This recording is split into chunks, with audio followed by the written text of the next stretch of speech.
Concernant la plainte de l'honorable Bahati Lukwebo contre toute personne désirée dédoubler un regroupement ou parti politique, et l'autorité morale de la FDC a confirmé sa plainte auprès du procureur général de la République, nous dit Sandra Nyangitabo dans ses reportages.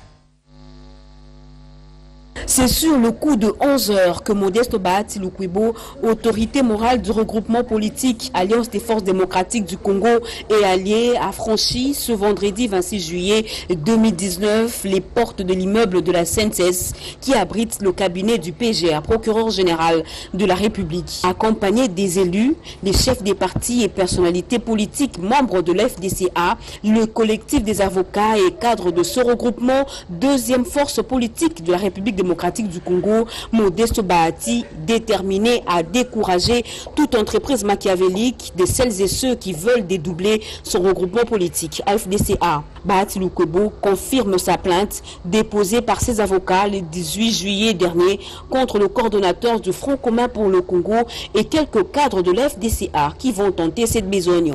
La plainte reprend quelques griefs à leur charge, dont l'usurpation de pouvoir, abus de pouvoir, débauchage, faux en écriture, menaces, insultes, troubles de quiétude et imputations dommageables. Je suis venu donc confirmer cette plainte pour usurpation de pouvoir, pour corruption et pour trouble de jouissance contre les dissidents qui sont entretenus par le coordonnateur du FCC et les cadres du PRD pour chercher à dédoubler notre regroupement politique AFDC et alliés. Madame Ilunga Nkulunene, Steve Mikai, Chimanga Bwana, Rachidi Rubin, Djanga Katakala et consorts se sont permis de s'autoproclamer chef des partis membres du regroupement AFDC et alliés. C'est une supercherie, c'est une escroquerie politique que nous sommes venus dénoncer. Modeste Bahati Lukwebo dit avoir confiance en la justice congolaise quant à l'aboutissement heureux de ce dossier. Délégation. Elle s'est rendue à l'Institut national des recherches biomédicales INRB où elle a conféré avec le coordonnateur national de lutte contre Ebola, le docteur Mouyembe. Amira El Fadil a apporté un message de solidarité de l'Union africaine. Le rôle des experts nationaux et internationaux, c'est d'encadrer les enfants dans les zones endémiques, tandis que les partenaires OMS et UNICEF, c'est d'appuyer les systèmes de santé sous le leadership national, a-t-elle ajouté. Le docteur Mouyembe, coordonnateur national de lutte contre Ebola, félicité le docteur John Kengasong, directeur africain du contrôle et prévention des maladies, dont la mission est de renforcer les capacités de santé publique et des partenariats en Afrique pour détecter et répondre rapidement aux menaces et aux épidémies des maladies sur la base d'intervention et des programmes scientifiques fondés sur les données. Ça n'est suivi la visite du chantier du nouveau bâtiment de l'INRB pour renforcer les systèmes de santé en RDC. Juste après, elle s'est envolée pour la ville de Butembo dans la province du Nord Kivu. Leurs rumeurs sur la présence des cas d'Ebola à Kinshasa sont infondées. La Croix-Rouge de la République démocratique du Congo a tenu un point de presse pour apporter une démentie quant à ces. Lisette Nsakala nous en dit un peu plus. Je commence par la brigade estudiantine de l'ISTA. Nous demandons aux agents, aux professeurs de ne plus se saluer tout en se serrant les mains. Nous encore les bisous avec nos chéris ou nos chers. Nous devons nous protéger. Ebola est déjà ici à Kinshasa, précisément à Lingua. Nous évitons ces cas de propagation. Merci beaucoup. Les imposteurs qui trafiquent l'emblème de la Croix-Rouge pour des fins pécuniaires ne s'apprendront qu'à eux-mêmes. Le président national de cette institution humanitaire a tenu ce vendredi 26 juillet 2019, un point de presse en son siège quant à ces.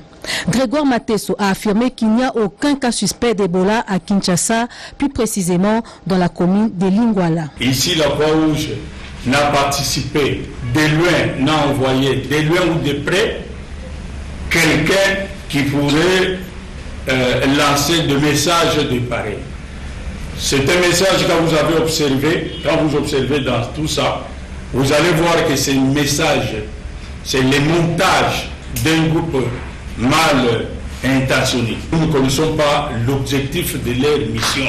Nous sommes vraiment dessus de suivre ces messages postés dans les réseaux. C'est ce qui nous préoccupe. Nous demandons la contribution de tout le monde pour la sensibilisation. Nous disons, nous démentons formellement ces messages. La Croix-Rouge ne s'inscrit pas. Pour rappel, le président national de la Croix-Rouge ne reconnaît pas dans les prérogatives de cette institution humanitaire annoncer ou déclarer la présence d'une épidémie dans une partie du pays, quelque vraie que soit l'information.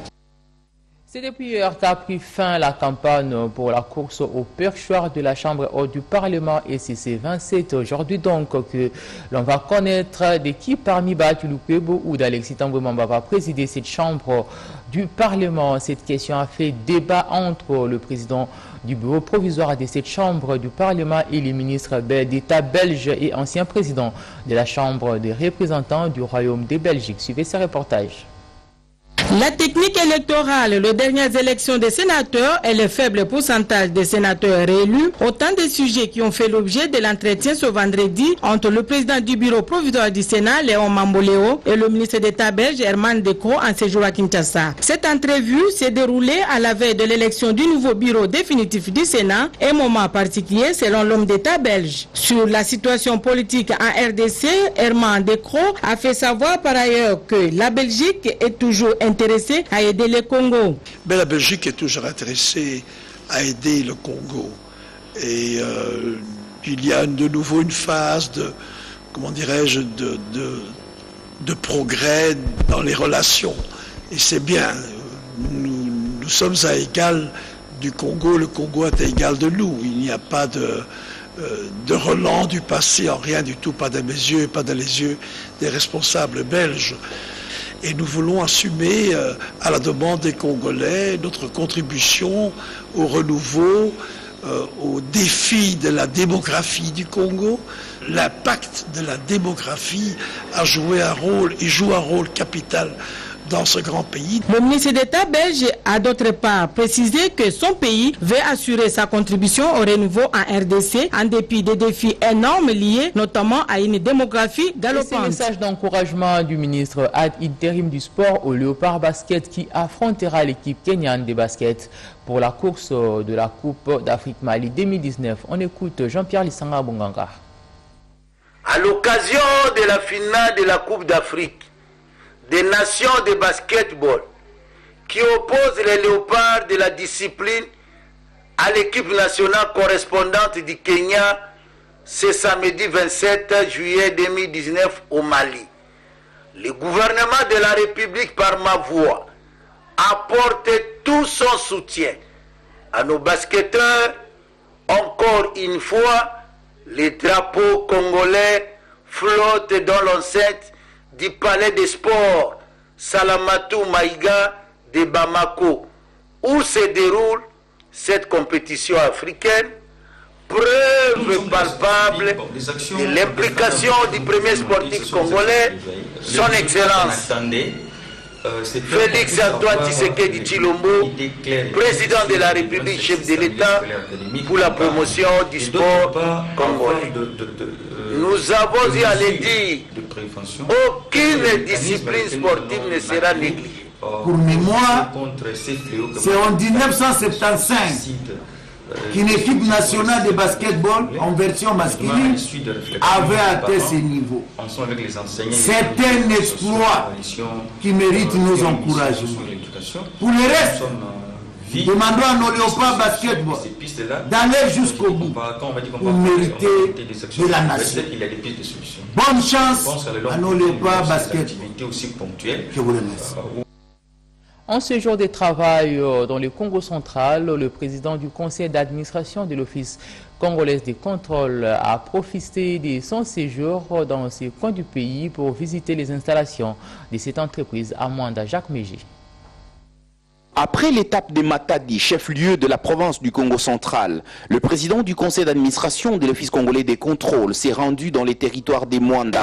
L'honorable placé de Chisumpa Tchakatumba a visité les différents services de l'agence, a sensibilisé la masse laborieuse sur la conscience professionnelle, l'amour du travail. Il a rappelé aux travailleurs que grâce aux efforts fournis par la nouvelle équipe dirigeante, l'OCC vient d'être tiré d'un gouffre profond et est en train de connaître un redressement sans précédent.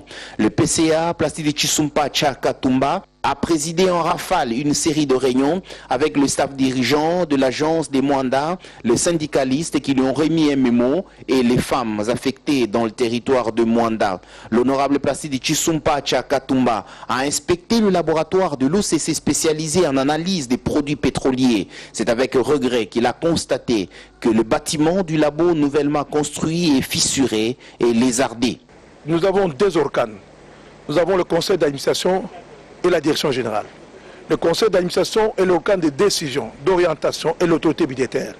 Il est du devoir du conseil d'administration d'inspecter et de contrôler la mise en application des décisions prises par le conseil.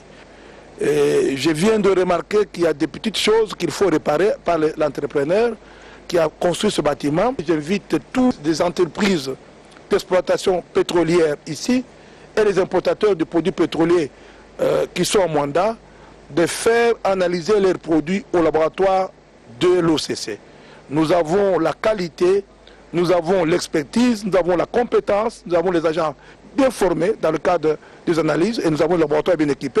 Toutes les activités menées à Mwanda ont permis au président du conseil d'administration de jauger le défi qui reste à relever afin de lever des options idoines, de prescrire une cure appropriée au niveau du conseil d'administration. Original.